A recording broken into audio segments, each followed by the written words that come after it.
Hey, 7th grade. This week's project is going to focus on texture. Texture is where you feel the surface of something and it's either smooth or rough. It's the way something feels.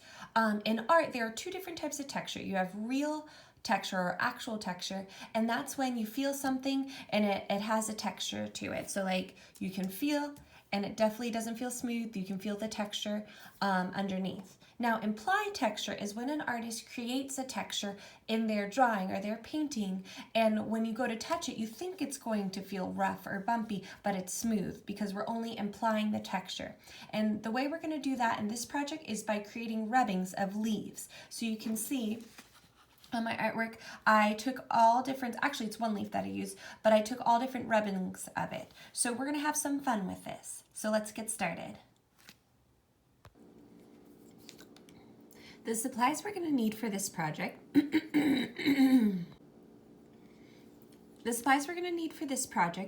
is a pencil, eraser just in case you make a mistake, markers, crayons, and leaves, because we're actually going to make rubbings of the leaves. And if you have watercolor, you can use watercolor, but I know a lot of us don't have that, so I'm going to use coffee as kind of my paint today. It doesn't work as well as watercolor, but if that's your only option, then go for it. So we are going to be drawing a tree with leaves, but we're going to be creating texture by creating rubbings. So let's get started. I'm going to start by sketching a ground, and then I'm going to create the tree. Now, I don't want it in the exact center.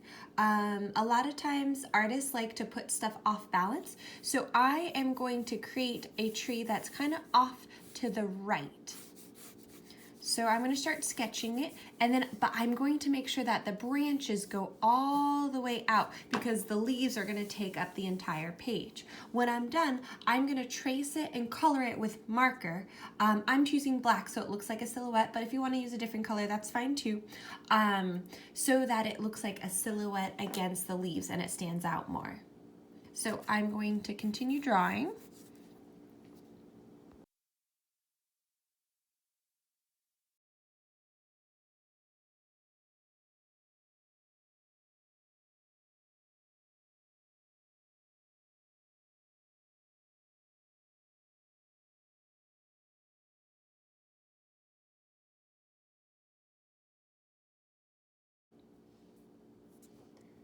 So I finished tracing my tree in the Sharpie marker.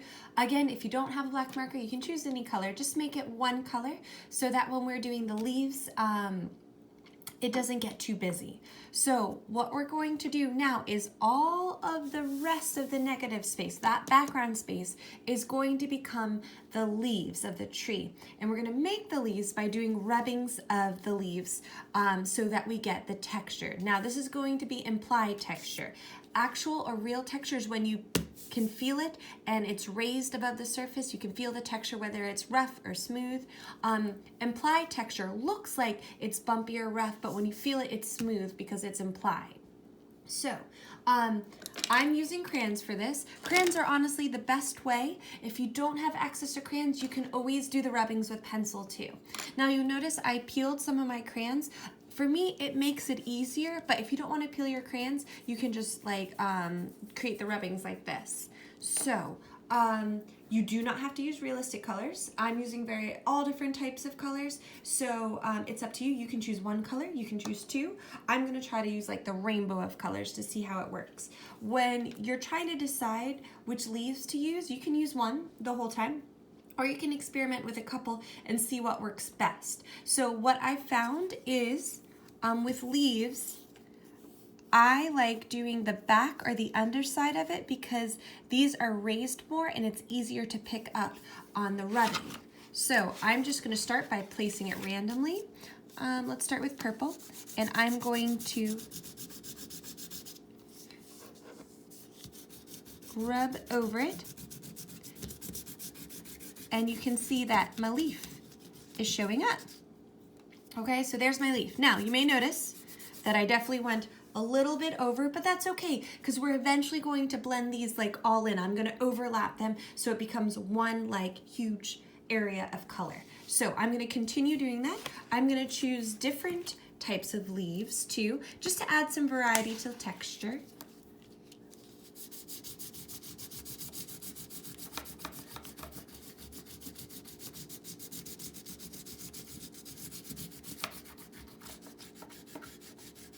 And then I'm gonna start swapping colors too.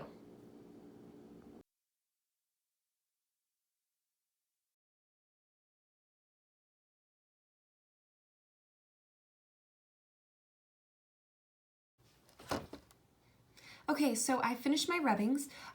When I did this type of leaf, I thought it was gonna look much cooler. I wasn't a big fan of it, so I stuck with just one leaf that I thought was doing a great job with the rubbings. And I covered the entire background. So you can see that the leaves are layered on top of each other. It definitely has an abstract feel to it. Now, if you don't have paint, if you don't have coffee, at this time, you can be finished with this project. But if you wanted to take it a step further, and you did have watercolor, you could go over with the watercolor and it creates a wax resist. Doesn't really matter what color you choose. But what happens is the wax pushes away the watercolor, and so you can still see the crayon, but all the white spaces you left behind is filled in with paint. It helps if it's a darker color, just to see the contrast. Now, I'm going to show you what it looks like with coffee. It isn't a huge difference, but it definitely almost like stains the paper. So I just take the coffee, and I'm going to take a brush, and I'm just going to brush it on. And you can see that it's making it darker.